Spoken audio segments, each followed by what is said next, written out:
Lunch കഴിച്ചു കഴിഞ്ഞു കൈയൊക്കെ കഴുകി പുറത്തേക്ക് ഇറങ്ങിയതാണ് വിശ്വജിത്ത്. ഗ്രൗണ്ട് ഫ്ലോറിൽ അനിൽ സാർ നിൽക്കുന്നത് കണ്ട് അവൻ ഇറങ്ങിച്ചെന്നു. അനിൽ സാറിനൊപ്പം പ്രജിനുമുണ്ട്. വിശ്വ, പറയാതിരിക്കാൻ വയ്യ, ഇന്നത്തെ ഊണ് മനസ്സ് നിറഞ്ഞു. പണ്ട് അമ്മയാണ് ഇങ്ങനെ ഇലയൊക്കെ വാട്ടി ഊണ് പൊതിഞ്ഞ് തന്നു വിടാറുള്ളത്. വിശ്വജിത്ത് ചിരിയോടെ തലയാട്ടി. അതെ, ഊണ് പൊളിച്ചു. ഇതൊന്ന് പറയാൻ ഞാൻ സാറിനെ തപ്പി ഇറങ്ങിയതാ. ബെന്നി കൂടി അവർക്കടുത്തേക്ക് വന്നു. സംഭവമൊക്കെ നല്ലതായിരുന്നു, പക്ഷേ എന്നും ഇങ്ങനെ വേണമെന്ന് ആരും സാറിനോട് പറയല്ലേ. വാഴയില വെട്ടാൻ ഞാൻ അടുത്ത പറമ്പിൽ വരെ കയറേണ്ടി വന്നു. പ്രജിൻ വേഗം കയറി പറഞ്ഞു. എന്നൊന്നുമില്ല, ഞാൻ ഉണ്ടാക്കി കഴിഞ്ഞപ്പോൾ എല്ലാവർക്കുമുള്ള പാത്രം കാണാത്തതുകൊണ്ട് ഇലയിലാക്കിയെന്ന് മാത്രം, വിശ്വജിത്ത് വ്യക്തമാക്കി. ഞാൻ അങ്ങോട്ട് ചെല്ലട്ടെ, ജിബിൻ സാർ ഒന്ന് കാണണമെന്ന് പറഞ്ഞിരുന്നു. അനിൽ സാർ പോയതും ബെന്നി വിശ്വജിത്തിനെ ശരിക്കും ഒന്ന് നോക്കി. അല്ല സാറേ, എല്ലാവർക്കുമുള്ള പാത്രം കണ്ടില്ലെന്ന് പറയുന്നതിൽ ഒരു സത്യമില്ലായ്മയുണ്ടല്ലോ. ആരും നാട്ടിൽ പോയപ്പോൾ ടിഫിൻ ബോക്സ് കൊണ്ടുപോയിട്ടില്ലല്ലോ. അതൊക്കെ അവിടെ ഷെൽഫിൽ തന്നെ ഉണ്ടായിരുന്നല്ലോ.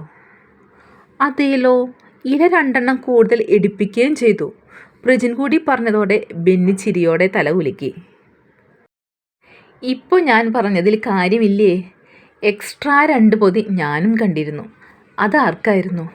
ബെന്നി വിടാൻ ഭാവമില്ല.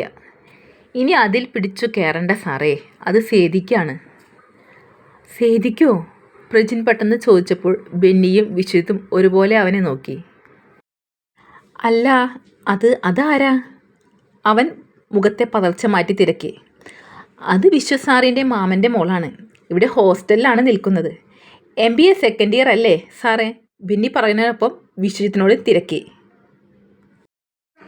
സെക്കൻഡ് ഇയർ ആണ്. അവർക്ക് ഹോസ്റ്റലിൽ ഫുഡൊന്നും കൊള്ളില്ല. അവൾ കുറച്ചായി പറയുന്നു. അപ്പോൾ പിന്നെ നമുക്കെടുത്തപ്പോൾ അവൾക്കും അവളുടെ ഫ്രണ്ടിനും കൂടി എടുത്തു എന്ന് മാത്രം. ആ കുട്ടി ഫസ്റ്റ് ഇയർ ഇവിടെ തന്നെയല്ലേ ആയിരുന്നത്? അന്നൊന്നും ഇതുപോലെ പൊതിഞ്ഞെടുപ്പ് കണ്ടില്ലല്ലോ. ബെന്നി ഒരു ആക്കിച്ചിരിയോടെ അവനെ നോക്കി. വിശ്വജിത്തിൽ മനോഹരമായ ഒരു പുഞ്ചിരി തെളിഞ്ഞു. പലതും വെളിവാകുന്ന പുഞ്ചിരി. സാറേ, ബെന്നി കളിച്ചിരിയോടെ അവൻ്റെ തോളിൽ തട്ടി. പ്രജിൻ ആകെ അമ്പരന്ന് നിന്നു. അവൻ്റെ ഉള്ളിൽ ഒരു നോവ് തിങ്ങി. ശാലിനിയും നിളയും സംസാരിക്കുന്നത് കേട്ട് അവർക്കൊപ്പം വെറുതെ നടക്കുകയാണ് സനി ചെയ്തത്. വീട്ടിലെയും ഹോസ്റ്റലിലെയും വിശേഷങ്ങളാണ് അവർ പറയുന്നത് മുഴുവനും. അതൊക്കെ കേട്ട് അവർക്കൊപ്പം നടക്കുന്നവൻ്റെ കണ്ണുകളിൽ നിളയുടെ ചിരിയും പരിഭവവും പരാതിയുമൊക്കെ അതുപോലെ പതിഞ്ഞു. നിളയോട് അവൻ പഴയതുപോലെ അധികം സംസാരിക്കാൻ നിന്നില്ല. അതിനുള്ള കാരണം രാവിലെ ശാലിനി നൽകിയ മുന്നറിയിപ്പാണ്. മുന്നത്തേതുപോലെ തന്നെ നല്ല ഫ്രണ്ട്ലിയായി സംസാരിച്ചാൽ തിരിച്ചും അവൾ അതുപോലെ പെരുമാറുമെന്ന് അവനറിയാം. പക്ഷേ വീണ്ടും ഒരു തുറന്നു പറച്ചിൽ ഇല്ലാതെ തന്നെ തൻ്റെ ഇഷ്ടങ്ങൾ അവൾ മനസ്സിലാക്കണം എന്നായിരുന്നു അവന്. അതിന് ചെറിയ മൗനം ആവശ്യമാണെന്ന് സനിക്ക് തോന്നി. അടുത്ത പീരീഡ് തുടങ്ങാൻ കണ്ടാണ് നില ക്ലാസ്സിലേക്ക് എത്തിയത്. സേതി ഒരു പിണക്കത്തോടെ അവളിൽ നിന്ന് മുഖം തിരിച്ചു. ഒന്ന് തോണ്ടിയും മാന്തിയും അവളുടെ പിണക്കം മാറ്റാൻ ശ്രമിക്കും നേരം FM എടുക്കുന്ന മിസ് ക്ലാസ്സിലേക്ക് കയറി വന്നു. അതോടെ നില അടങ്ങിയൊതുങ്ങിയിരുന്നു. നിലയ്ക്ക് ക്ലാസ് മുഴുവനും പരിചയക്കാരായതുകൊണ്ട് പിന്നീട് കിട്ടിയ 2 ബ്രേക്കിനും അവൾക്ക് സേതിയോട് സംസാരിക്കാൻ പറ്റിയില്ല. ഓരോരുത്തർ വന്ന് വിളിച്ചും സംസാരിച്ചും സമയം പോയി. ലാസ്റ്റ് അവറും കഴിഞ്ഞിറങ്ങുമ്പോൾ സേതിയുടെ മുഖം നല്ലോണം കനത്തു. സേതി, പിണങ്ങല്ലേ, ഞാൻ മനഃപൂർവ്വം നിന്നെ അവോയ്ഡ് ചെയ്തതല്ലല്ലോ. മുന്നേ നടന്നു പോകുന്നവൾക്ക് പിന്നാലെ നില ഓടി എത്തി. നിനക്ക് കൂട്ട് ഒരുപാട് പേരില്ലേ, അവരോടൊക്കെ മിണ്ടി സാവധാനം അങ്ങ് വന്നാൽ മതി. എത്ര പേരുണ്ടായാലും എൻ്റെ ബെസ്റ്റ് നീയല്ലേ. നില അവളെ പിടിച്ചു വച്ചു. ശരി, പിണങ്ങുന്നില്ല. നീ എന്നെ പിടിച്ചു വയ്ക്കാതെ നടക്ക്. ഉറപ്പല്ലേ പിണക്കമില്ലാന്ന്? ആ. സേതി മുഖത്തെ ഗൗരവം മാറ്റി ചിരിച്ചു. എത്രയൊക്കെ ആയാലും സേതിക്ക് കൂട്ട് എന്ന് പറയാൻ അവളേ ഉള്ളൂ. അവളോട് പിണങ്ങി നടക്കാൻ സേതിക്കാവില്ല. അതുപോലെ നിള എല്ലാം ഷെയർ ചെയ്യുന്ന അവളെ അത്രയും അടുത്തറിയുന്നത് സേതി മാത്രമാണ്. അതുകൊണ്ട് തന്നെ അവർക്കിടയിലുള്ള പിണക്കങ്ങൾക്ക് നിമിഷങ്ങളുടെ ആയുസ്സേ ഉണ്ടാകാറുള്ളൂ. നടന്നു ഗേറ്റിലേക്ക് എത്തുമ്പോൾ അവിടെ ശാലിനിയും സനിയും നിൽപ്പുണ്ട്. അത് കണ്ടതോടെ സേതി നിലയെ ഒന്ന് നോക്കി. നില വേഗം സേതിയുടെ കയ്യിൽ പിടിച്ചു. സേതിയുടെ നോട്ടം അവർക്ക് കുറച്ച് പിറകിലായി വരുന്ന വിശ്വജിത്തിലേക്ക് തിരിഞ്ഞു. കൂടെ പ്രജിനെ കണ്ട് അവൾ വേഗം നോട്ടം മാറ്റി. ഞങ്ങൾ നിങ്ങളെ രണ്ടാളെയും പ്രതീക്ഷിച്ച് നിന്നതാണ്. ശാലിനി അവർക്കടുത്തേക്ക് വന്നു. എന്തി ചേച്ചി? എൻ്റെ ബസ് ഇന്നില്ല, അടുത്തത് അരമണിക്കൂർ കഴിഞ്ഞുള്ളതാണ്. ഞങ്ങൾ കൂട്ടു നിൽക്കണോ? നില തിരക്കി. നിന്നാൽ സന്തോഷം, നമുക്ക് അവിടെ നിന്നൊരു ചായ കുടിക്കാം. ശാലിനി ബസ് സ്റ്റോപ്പ് കഴിഞ്ഞുള്ള ചെറിയ ടീ ഷോപ്പ് കാണിച്ചു പറഞ്ഞു. അത് വേണോ? സേതി നിലയുടെ രോമത്തിൽ പിടിച്ചു വലിച്ചു. അവളൊന്ന് മുഖം ചുളിച്ചു.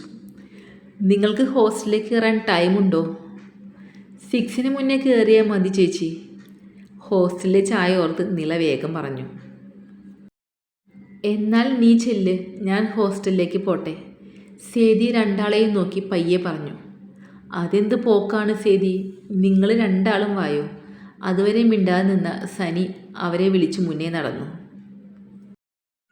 സേതിക്ക് വിശ്വജിത്തിനോട് സംസാരിക്കണമായിരുന്നു. അതാണ് നിലയെ അവരുടെ കൂടെ വിടാൻ നോക്കിയത്. ശാലിനിക്കൊപ്പം സേതിയുടെ കൈയും പിടിച്ച് നില നടന്നു. സേതി ഗേറ്റിൽ നിൽക്കുന്ന വിശ്വജിത്തിനെ തിരിഞ്ഞു നോക്കി. അവൻ ഒരു ചിരിയോടെ കണ്ണ് ചിമ്മി പൊക്കോളാൻ കാണിച്ചു. സേതിക്ക് അന്നേരം അവനോട് നല്ല ദേഷ്യം തോന്നി, ഒപ്പം നില സനിയോട് അടുക്കുന്നതിലുള്ള ഭയവും. 4 ആൾക്ക് ഇരിക്കാവുന്ന ഇടത്തിൽ സനി ആദ്യം ചെന്നിരുന്നു. അവന് ഓപ്പോസിറ്റ് ശാലിനിയും. ഷോപ്പിൻ്റെ ഉള്ളിൽ മൊത്തത്തിലൊന്ന് നോക്കിക്കൊണ്ട് നില ചെന്നിരുന്നത് ശാലിനിക്കടുത്തും. അവൾക്ക് പിന്നാലെ വന്ന സേതി എവിടെയിരിക്കും എന്നറിയാതെ അമ്പരന്നു.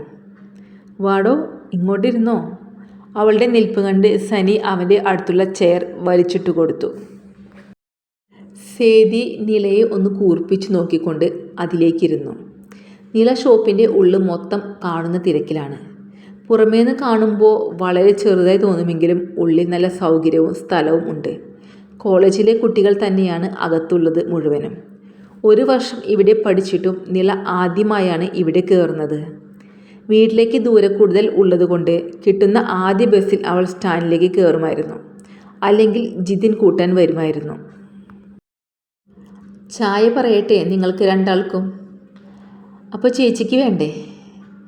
സനി നിലയോടും സേതിയോടും ചോദിച്ചപ്പോൾ നില ശാലിനിയെ നോക്കി ചോദിച്ചു. അവൾ പാലും വെള്ളത്തിൻ്റെ ആളാണ്, സനി എണീറ്റ് പോകുന്നതിനിടയിൽ പറഞ്ഞു. ചേച്ചി വരാറുണ്ടോ ഇവിടെ? നില തിരക്കി. ഞാൻ അവൻ്റെ കൂടെ ഇടയ്ക്ക് വരാറുണ്ട്. സേതി എന്താ മിണ്ടാതിരിക്കുന്നത്? ശാലിനി രണ്ടാൾക്ക് നേരെ ചെരിഞ്ഞിരുന്നു.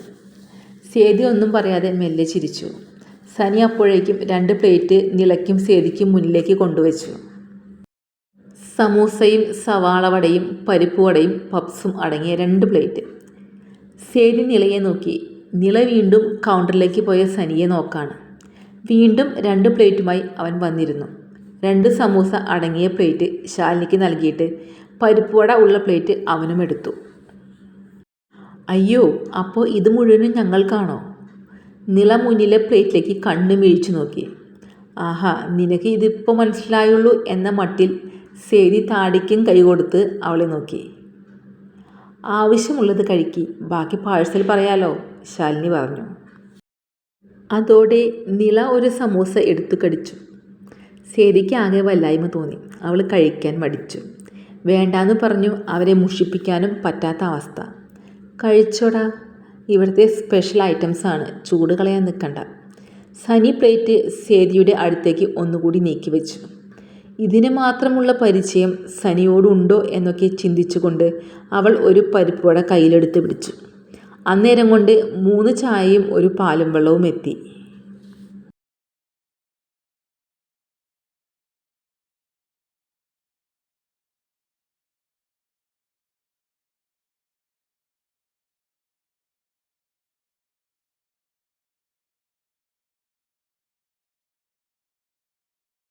ശാലിനി കഴിക്കുന്നതിനിടയിൽ വീട്ടിൽ വിളിച്ചു ബസ് മിസ്സായ കാര്യം പറയുന്നുണ്ട്. സനി ഫോണെടുത്ത് പിടിച്ചിട്ടുണ്ട്. എന്നാലും നോട്ടൻ സെക്കൻഡുകൾ വിട്ട് നിലയിലേക്ക് നീങ്ങിക്കൊണ്ടിരുന്നു. ഒരു 15 മിനിറ്റ് കഴിഞ്ഞാണ് അവർ അവിടെ നിന്ന് എണീറ്റത്. നില 2 കഴിച്ചു, ബാക്കി പാഴ്സൽ പറഞ്ഞു. സേതി ഒരുവിധം ഒരു പരിപ്പുവട തീർത്തു, അതും പാഴ്സലാക്കി. സനി ക്യാഷ് കൊടുക്കാൻ എണീക്കും മുന്നേ നില ജിപേ ചെയ്തു. നില എന്ത് പണിയാ കാണിച്ചത്? ഞങ്ങൾ കൊടുക്കുമായിരുന്നല്ലോ. ശാലിനിയും സനിയും വിഷമത്തിൽ പരസ്പരം നോക്കി. അതൊന്നും സാരമില്ല, ഇത് ചേച്ചിയുടെ കല്യാണത്തിൻ്റെ ട്രീറ്റായി കൂട്ടിക്കോ. നില ചിരിച്ചുകൊണ്ട് പാഴ്സൽ കവറും എടുത്തു എണീറ്റു. ഇനി ഞങ്ങൾ നിൽക്കണോ? ബസ് വരാൻ 5 മിനിറ്റ് അല്ലേ ഉള്ളൂ. സനിച്ചേട്ടനുണ്ടല്ലോ. നില സമയം നോക്കി പറഞ്ഞു. ആ, നിങ്ങൾ വിട്ടോ. എന്തായാലും ട്രീറ്റിന് താങ്ക്സ് നില. അടുത്ത തവണ ബില്ലടയ്ക്കാനുള്ള ചാൻസ് ഞങ്ങൾക്ക് തന്നെ വേണം കേട്ടോ. ശാലിനി അവളുടെ കയ്യിൽ പിടിച്ചു യാത്ര പറഞ്ഞു. നില പിന്നെ യാത്ര പറയാൻ സനിക്ക് നേരെ തിരിഞ്ഞു. അവിടെ ഒന്നും മിണ്ടാതെ ഒരു പുഞ്ചിരിയോടെ അവളെ തന്നെ നോക്കി നിൽപ്പാണ് സനി. ആ നോട്ടത്തിൽ നിലയുടെ ചിരി പെട്ടെന്നൊന്നു മാഞ്ഞു. ഒരു വല്ലായ്മ അവളിൽ തെളിഞ്ഞു മാഞ്ഞു. അത് തന്നെയായിരുന്നു സനിക്കും വേണ്ടത്. അവൻ ചിരിയോടെ ഒന്ന് തലയാട്ടി വിട്ടു. നിലയും പെട്ടെന്നൊന്ന് ചിരിച്ച് തല ചലിപ്പിച്ച് യാത്ര പറഞ്ഞു.